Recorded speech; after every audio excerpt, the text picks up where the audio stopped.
Hello everyone. Today we are going to discuss another interesting topic about nuclear weapons. ठीक है, the main topic is nuclear weapons are not only a great peril but a great hope. अच्छा ये statement given है ना. You have to expand it and write all of this essay in on this line. अच्छा अब करना है क्या है इसमें? पहले तो समझना क्या कह रहा है. Nuclear weapons are the not only a great peril. ठीक है, वो तो कह रहा है great peril तो है, obviously there is no doubt in this. But a great hope भी है. अच्छा we need to justify this. So let's start our topic. सबसे पहले इंट्रोडक्शन आप उसको लंबा करेंगे जैसे करनी होती है इंट्रोडक्शन में. Next is evolution of the nuclear age. You have to write evolution of the nuclear age in which you will be writing the overall evolution of the nuclear weapons. उसमें आपको ज़ाहिर ऑब्वियसली हिस्ट्री पता होगी तो ही करेंगे, जब तक knowledge नहीं होगा तो कुछ भी नहीं कर सकते ना. तो सबसे पहले क्या होगा, आप यहाँ बताएंगे कि सबसे 1945 में हिरोशिमा नागासाकी पे यूएस ने बॉम्ब गिराया. ठीक है, एटॉमिक बम. तो डेवलपमेंट ऑफ एटॉमिक बम वहाँ से आया. ठीक है, फिर 1949 में यूएसएसआर आ गया. इसी तरीके 1950s में आपके यूके आ गया, फिर फ्रांस आ गया, फिर चाइना 1960s में आ गया, फिर इस तरीके से इंडिया ने किया और फिर पाकिस्तान ने किया. ठीक है, तो overall you will be giving a brief insight of the evolution of the nuclear age. सही है, तो ये आपने एक पैराग्राफ में बताना है. Next is nuclear weapons. अब यहाँ पे आप you are taking a stance, basically एक साइड को आप सपोर्ट करने लगे हैं, and which is nuclear weapons are great peril. ठीक है, great peril or threat to the humanity. So let's start. How will you be doing this by taking a stance. ठीक है, सबसे पहले आपने क्या बताना है, न्यूक्लियर अटैक्स. पहला पॉइंट है nuclear attacks on Japan caused immense destruction and the aroused fear. मैंने यहाँ पे पॉइंट ये रखा है कि न्यूक्लियर वेपन्स ने ना एक जापान के ऊपर एक वो क्या किया था, फियर आ गया था उसकी वजह से, और एक डिस्ट्रक्शन आ गई थी. सही है, डिस्ट्रक्शन. अच्छा, फियर किस तरीके से हुआ था? फियर ऑब्वियसली जब वहाँ पे डिस्ट्रक्शन इस तरह हुई कि जो हिरोशिमा नागासाकी पे जो अटैक्स हुए उसकी वजह से दी होल इंफ्रास्ट्रक्चर वहाँ पे तबाह हो गया. ठीक है, कोई कुछ भी नहीं बचा था. आपको पता है उसके बाद से जो जनरेशन पैदा हुई थी वो भी इनफैक्ट क्रिपल्ड और इस तरीके से हो रही थी. तो उसकी वजह से फियर आ गया, तो जापान ने फ़ौरन सरेंडर कर दिया और इस तरीके से वर्ल्ड वॉर का एंड डिक्लेयर हुआ. यूएस के एटॉमिक बॉम्ब के जो अटैक्स किए थे अपॉन जापान, जिसको एक लिटिल बॉय भी नाम था और एक बिग फैट था, पता नहीं फैट क्या था, वो मैंने लिखा होगा आगे. तो इस तरीके से आप इसको एक पहला आर्गुमेंट बताएंगे कि उसने एक फियर और डिस्ट्रक्शन आया, जो कि हमने सबूत देख लिया एक मैनिफेस्टेशन के किस तरीके से हुआ. सेकंड इज आप अगला आर्गुमेंट देंगे क्यूबन क्राइसिस. क्यूबन क्राइसिस में आप बता रहे हैं कि क्यूबन क्राइसिस में क्या होता है, world was at the brink of a nuclear war. तो इससे ये पता चलता है, पहले वाले से तो पता चल गया कि ऑब्वियसली एक न्यूक्लियर वेपन एक थ्रेट है, जब वो यूज़ होता है तो उससे डिस्ट्रक्शन कॉज होती है और फियर होता है. ये यहाँ पे साबित हो गया. Next point is Cuban crisis. Cuban crisis में ये हुआ था, आपको पता होगा 1962 में क्या हुआ कि आपके जो क्यूबा में रेवोल्यूशन आया, क्यूबा में सोवियत यूनियन का रेवोल्यूशन आ गया, कम्युनिस्ट बन गए थे क्यूबा वाले. तो क्यूबा इज बेसिकली 100 किलोमीटर्स कह लें या miles away from the US territory. तो जब USSR put its nuclear weapons on Cuba, तो United State considered this as a threat to the national security. ठीक है, कि हमारी टेरिटरी पे खतरा होगा. और हमेशा से आपको पता है यूनाइटेड नेशन की पॉलिसी, फॉरेन पॉलिसी के अंदर वी डिस्कस डैट कि हमेशा ऐसे होता है कि दे आर ये शिकार हैं एक मिसकंसेप्शन का कि हमें एक थ्रेट है दुनिया से. ऑब्वियसली ऐसा नहीं है, और उसके ऊपर फिर वो प्रीएम्पशन लेते हैं और ये सारी चीज़ें वो अलग है. लेकिन उसकी वजह से ये हुआ, यूनाइटेड स्टेट ने बोला भाई हम बर्दाश्त नहीं कर सकते, we are going to attack, we are going to launch our attacks that were installed in Turkey, जो कि वो भी थोड़े से माइल्स अवे ही था यूएसएसआर से. तो ऑब्वियसली एक बिल्कुल क्यूबन क्राइसिस आया, और जो बचत तब हो गई जब एक किसी में दोनों में से एक ने लिंक कर दिया. उनमें से एक ने, वैसे तो दोनों ने अटैक कर देना था. तो दिस शोज दैट कि nuclear weapons are a major great peril and threat to the humanity. ठीक है, ये वाली मैनिफेस्टेशन शो करती है. Third is world war 3 sword is hovering over the world because of nuclearisation. अब यहाँ थर्ड स्टांस जो मैंने लिया वो ये लिया है कि वर्ल्ड वॉर 3 जो है ना, वो उसकी तलवार हमारे सर पर लटक रही है दुनिया के ऊपर, कभी भी न्यूक्लियर वॉर हो जाएगी और उसकी वजह से डिस्ट्रक्शन हो जाएगी. तो दिस आर्ग्यूमेंट इज सेइंग कि overall world war 3 will be मतलब थोड़ी सी दूर है हमारे, और उसकी वजह से ये साबित किया करता है कि जो न्यूक्लियर वेपन ज़्यादा ग्रेट थ्रेट. अच्छा, ये आर्गुमेंट अब किस तरीके से आप बताएंगे वर्ल्ड वॉर 3 जो है उसके ऊपर है. आप इस तरह बताएंगे कि यूक्रेन में रशिया ने, पुतिन ने थ्रेट किया. ठीक है, ओवरऑल आपकी जो एडवांसमेंट हो रही है वो सारी. तो ये एक जर्नल आर्गुमेंट आप इसमें देंगे कि क्यों आप बताएंगे जिस तरीके से $2 ट्रिलियन का बजट वर्ल्ड का चला गया मिलिटराइजेशन ऑफ इक्विपमेंट्स के ऊपर, और स्टेट्स इक्विपमेंट न्यूक्लियर वेपन्स की तरफ शिफ्ट कर रही हैं. तो ऑब्वियसली एक वर्ल्ड वॉर 3 होने के चांसेस बहुत ज़्यादा हैं, जो कि रियलिस्ट देखते हैं कि भाई ये हो सकता है. ठीक है, इस तरीके से आप बताएंगे। Next is advancement like hydrogen bombs and weapons of the mass destruction have the capability to eliminate the world. अब यहाँ पे आर्गुमेंट ये लिया है कि भाई जो एडवांसमेंट हो रही है ना इसके ऊपर, हाइड्रोजन बॉम्ब्स हो गए, weapons of the mass destruction है, they have capacity to eliminate the whole world. तो इस वजह से हमें नज़र आता है कि इससे बात से आर्गुमेंट से पता चलता है कि world is at the brink of a collapse and nuclear weapons are the major great peril to the humanity. अच्छा, अब इसमें एडवांसमेंट आप कैसे बताएंगे? इसमें बताएंगे चाइना ने जो डेवलप किया है कि स्पेस से अटैक कर सकते हैं अब टेरिटरी के ऊपर, और उसने पूरा चक्कर काटा है उसकी एक जो न्यूक्लियर उनकी वो जो शिप है, पता नहीं क्या कहते हैं उसे, और जो भी उन्होंने मिसाइल बनाया बेसिकली। तो अब जो ये वायोलेशन थी ओपन स्पेस ट्रीटी की, ओपन स्पेस ट्रीटी में ये था कि कोई भी न्यूक्लियर अटैक जो है ना, न्यूक्लियर वेपन्स टेस्टिंग कोई भी स्पेस में नहीं की जाएगी। लेकिन ऑब्वियसली चाइना ने एक लूपहोल ढूंढ के चाइना ने क्या किया, उल्टा चाइना कंडक्टेड टेस्ट कंडक्ट नहीं किया basically, they designed a model that have the capability to conduct space से लेके ज़मीन पे आएगा। तो वो तो बिल्कुल यूनिक थिंग आ गई ना। तो इतनी इस तरह एडवांसमेंट यही बता रही है कि भाई न्यूक्लियर वेपन एक ग्रेट थ्रेट है, जो कि हमारा आर्गुमेंट है। Next is Ukraine crisis had led world again at the border line of the catastrophe. अब यूक्रेन वॉर फिर से हमें लेके आ गया, कैसे? जब 4 रीजन्स एनेक्स किए रशिया ने, पुतिन ने, तो उसने ये धमकी एंड में दी कि भाई I am not this should not be considered as a bluff because the 4 regions are not part of the Russia. तो इस वजह से न्यूक्लियर की थ्रेट काफ़ी दफ़ा पुतिन दे चुके हैं, और हो सकता है न्यूक्लियर वर्ल्ड, अब तो हमें नहीं पता, लेकिन बहुत एक क्राइसिस सिचुएशन में आ गया, यूक्रेन वॉर लेके आ गया। तो इससे हमें शो होता है दोबारा इस वाली हेडिंग से कि nuclear weapons are great threat to the humanity.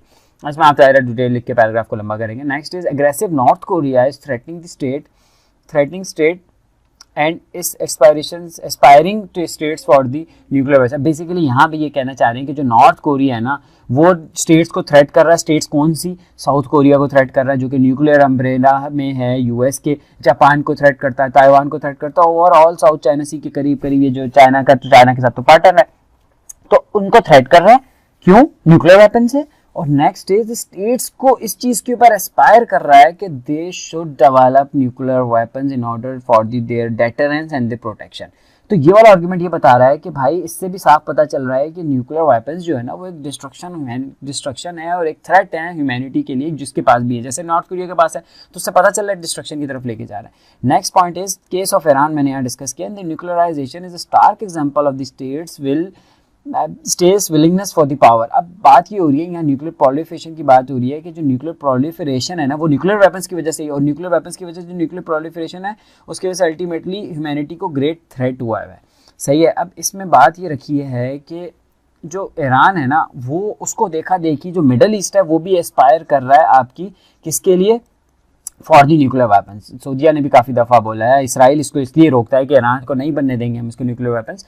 तो इस बात से साबित होता है कि आपका जो nuclear weapons are the great threat to the humanity. Next is menace of the weaponisation of terrorist like al Qaeda and ISIS। अब जो सबसे बड़ा थ्रेट है ना, यहाँ पे मैंने ये बताया कि बहुत बड़ा थ्रेट ये है कि जो अगर टेररिस्ट के हाथ में वेपन्स चले गए, न्यूक्लियर वेपन्स अगर टेररिस्ट के पास आ गए जैसे अलकायदा और ISIS है, तो फिर तो वर्ल्ड की जो डिस्ट्रक्शन है और वर्ल्ड जो केओस में और वर्ल्ड की तबाह 100% श्योर है। ठीक है, यहाँ पे ये आर्गुमेंट दिया। तो it shows that the nuclear proliferation in the hands of the terrorist is a great threat to the humanity. Ultimately इसका यही मतलब है कि जो nuclear weapons are the great threat to the humanity. ये सारे arguments are showing are discussing the nuclear weapons as a great threat. इससे obviously यहाँ पे साफ पता चल रहा है कि सारे आर्गुमेंट यही साबित कर रहे हैं कि भाई ये जो है ना न्यूक्लियर वेपन्स एक ग्रेट थ्रेट है ह्यूमैनिटी के लिए, हमें ये नहीं होने चाहिए। ऊपर से तो ऑब्वियसली यही बता रहे हैं। Now we are going to discuss the other side of the coin which is nuclear weapons as a great hope for the peaceful world. अच्छा, अब ये आर्ट होता है बेसिकली, आप किस तरीके से पहले एक आर्गुमेंट बनाते हैं और उसी को फिर आगे काउंटर करते हैं कि नहीं भाई ऐसा तो नहीं है, ये वाली डेवलपमेंट्स देखो, ये वाली बातें देखो, बिल्कुल आप उसका उलट जस्टिफाई करते हैं। वो कैसे करते हैं हम देखते हैं। सबसे पहले आता है nuclear weapons as a hope for the peaceful world. ये मैंने बताना है कैसे करना है, मैं आर्गुमेंट दूंगा। सबसे पहले optimist argued that the prevention of the world war 3 के जो argument of prevention of world war 3 है ना, माने या कोई ना माने, लिबरलिज्म माने मतलब रियलिस्ट माने या कोई भी माने, सारे इस बात को एग्री करते हैं कि there is no world war 3 happened since world war 2। World war 2 के बाद वर्ल्ड वॉर 3 नहीं हुई ना। आप इससे डिसएग्री करके दिखा दें इस पॉइंट से। तो ऑब्वियसली एक न्यूक्लियर वेपन्स की वजह से एक पीसफुल वर्ल्ड डेवलप हुई है ना, ये आर्गुमेंट ये बता रहे हैं हमें। तो अब देखें आप किस तरीके से आप बता रहे हैं कि भाई हाँ यार ये तो बात ठीक हो रही है कि यहाँ पे तो न्यूक्लियर वेपन्स एक पीस का किरदार अदा करें, कि इंस्ट्रूमेंट फॉर पीस है ये, तो एज अ होप है। तो खैर यहाँ पे ये आर्गूमेंट डेवलप करेंगे कि किस तरीके से आपके लिबरलिस्ट, आपके लिबरलिस्ट ये आर्ग्यू करते हैं कि जो न्यूक्लियर वेपन्स है ना, रियलिस्ट कि अल्टीमेटली उसने एक शो कराया, शो की है ये चीज़ कि वर्ल्ड वॉर 3 नहीं हुई। ये बात सब एग्री करते हैं सारे school of thoughts. Next is nuclearization has maintain balance of power and opportunity for the internal balancing. अब जो न्यूक्लियराइजेशन है ना, न्यूक्लियराइजेशन ने एक डेटरेंस क्रिएट की है, एक बैलेंस ऑफ पावर क्रिएट किया है, that has insured the security of the states. अच्छा, सिक्योरिटी इंश्योर कराई है, बैलेंस ऑफ पावर इंश्योर कराई है। किस तरीके से कराई है, आप इसके अंदर आप इंडिया पाकिस्तान की एग्जांपल दे सकते हैं, लेकिन वो हमने आगे दी होगी। आप यहाँ ये एग्जांपल दे सकते हैं कि जैसे इजराइल ने डेवलप किया ना, इजराइल ने डेवलप इसलिए किया है in order to secure its territory, security threat की वजह से, सिक्योरिटी डायलामा को वो कर सकता है, टैकल कर सकती है ये वाली न्यूक्लियराइजेशन। और इसमें हमने बहुत सारी एग्जांपल्स देखी हैं। इंटरनल बैलेंसिंग कर रही है स्टेट, कैसे कैसे आपका जैसे यूनाइटेड स्टेट ने अपनी तरफ से वो वेपन्स इंक्रीज कर रही थी और यूएसएसआर एक तरफ से इंक्रीज कर रही थी, और उसकी वजह से एक वर्ल्ड जो है ना बैलेंस ऑफ पावर की तरफ चला गया, और उसकी वजह से वॉर प्रिवेंट हो गई, जो कि रियलिस्ट आर्ग्यू करते हैं, जो कि स्ट्रक्चरल रियलिस्ट आर्ग्यू करते हैं। तो इस बात से हमें साबित होता है कि न्यूक्लियर वेपन्स तो एक होप क्रिएट की हुई है, उन्होंने तो एक सिक्योरिटी क्रिएट की हुई है, जिसकी वजह से बैलेंस ऑफ पावर क्रिएट हो गई दुनिया के अंदर, और स्टेट्स पावर को परस्यू नहीं कर रही, पावर को परस्यू कर रही हैं in order to tackle the anarchy in the world. Next point is conventional asymmetry among the nations was overcomed by weaponisation. अब यहाँ इंडिया पाकिस्तान का आप जिक्र करेंगे। बेसिकली कहना ये चाह रहे हैं कि जो conventional asymmetry, obviously rival countries के अंदर अगर कन्वेंशनल एसिमेट्री है तो फिर आपकी न्यूक्लियर वेपन्स जो है ना, they are providing a security to the security dilemma, जो स्टेट शिकार होती है सिक्योरिटी डायलेमा का। ठीक है, कैसे? जैसे पाकिस्तान एक सिक्योरिटी डायलेमा का शिकार था कि इंडिया एक बहुत बड़ा कंट्री है, इसकी वेपन्स के साथ, इसकी इंडस्ट्रीज के साथ, इसकी ओवरऑल हम इसके साथ मुकाबला नहीं कर सकते, तो in order to tackle we have to develop our nuclear weapons, जो कि पाकिस्तान ने डेवलप किया और फिर अपनी न्यूक्लियर स्ट्रेटेजी जो डॉक्ट्राइन बनाई है, टेक्टिकल वेपन्स बनाए हैं। We have deployed our tactical weapons on the borders, कि अगर इंडिया ने एडवांस किया, इंडिया ने ऑफेंसिव किया, तो we are using nuclear weapons as a defensive weapons. ठीक है, तो ये इंश्योर कराया उसने एक न्यूक्लियर वेपन्स को, सिक्योरिटाइजेशन, और ओवरकम किया है किसको? ओवरकम किया है सिक्योरिटी डायलामा को, ये वाला आर्गुमेंट। तो कितनी ज़बरदस्त तरीके से आपको समझ आ रही है कि यार हाँ, न्यूक्लियर वेपन्स ने तो ये भी काम किया, इतना अच्छा काम किया। Next is series of the nuclear treaties has opened the era of the mutual cooperation and multilateral. जब जो सीरीज ऑफ न्यूक्लियर टेरिटरीज हुई है ना, वो ये शो करती हैं कि भाई दुनिया में म्यूचुअल कॉपरेशन और मल्टीलेटरिज्म पॉसिबल हो ही सका सिर्फ न्यूक्लियर वेपन्स की वजह से है। देतांत की, जिसका टाइम कहते हैं, देतांत का जो टाइम शुरू हुआ इसकी बात से जब यूएसएसआर और क्यूबन क्राइसिस के बाद शुरू हुआ, तो ऑब्वियसली ये बात शो करती है कि Cuban crisis have led world to at the brink of a collapse. तो इस वजह से पता चलता है कि जो न्यूक्लियर वेपन्स है ना, उन्हीं ने ये वाली पॉसिबिलिटी डेवलप की कि वर्ल्ड एक मल्टीलेटरलिज्म और कोऑपरेशन की तरफ जा सकती है। तो ये इस तरीके से हक में बात जारी कि nuclear weapons are providing a hope for the world, for the multilateral cooperation, for the liberalism. तो अल्टीमेटली न्यूक्लियर वेपन ने ही फायदा दिया है।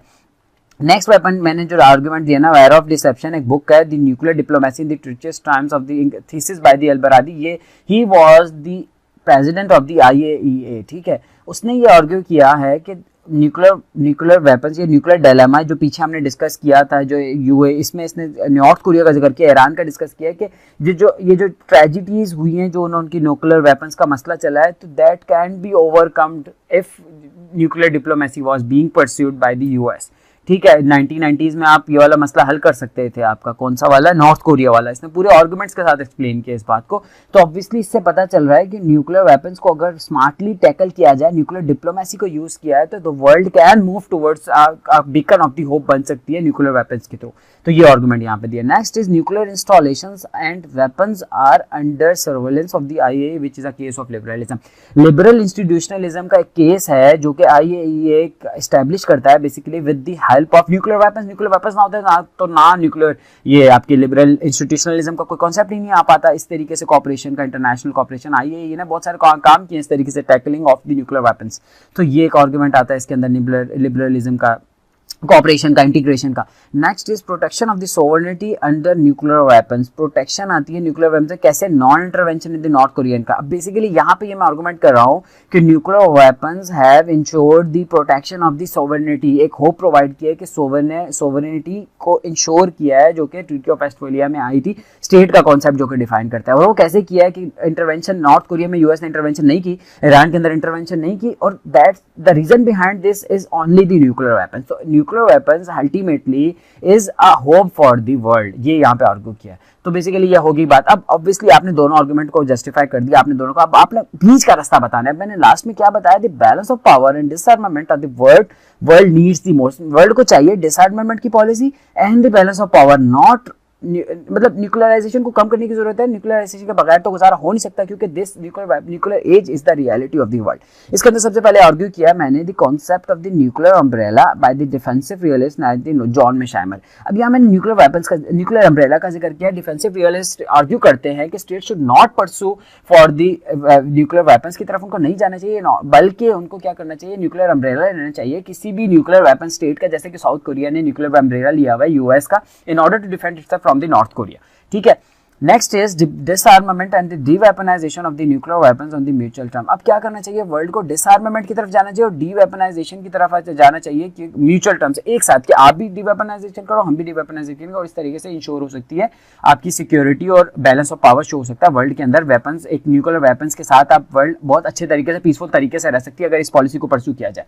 Next is liberal institutionalism and the policy of multilateral. IAE जैसे और इंस्टीट्यूशंस को प्रमोट करना चाहिए, ट्रीटीज करनी चाहिए, ओपन स्पेस ट्रीटी का एडवांस वर्जन करना चाहिए, न्यूक्लियर की मजीद ट्रीटीज करनी चाहिए, और वर्ल्ड को इससे म्यूचुअल कॉपरेशन की तरफ लेकर जाना चाहिए। मल्टीलेटरलिज्म की तो पॉलिसी की तरफ चाहिए, यूनिलेटरल की पॉलिसी को काउंटर करना चाहिए with the help of nuclear liberal institutionalism. और लास्ट में जो पॉइंट है ना, वो है न्यूक्लियर चार्टर।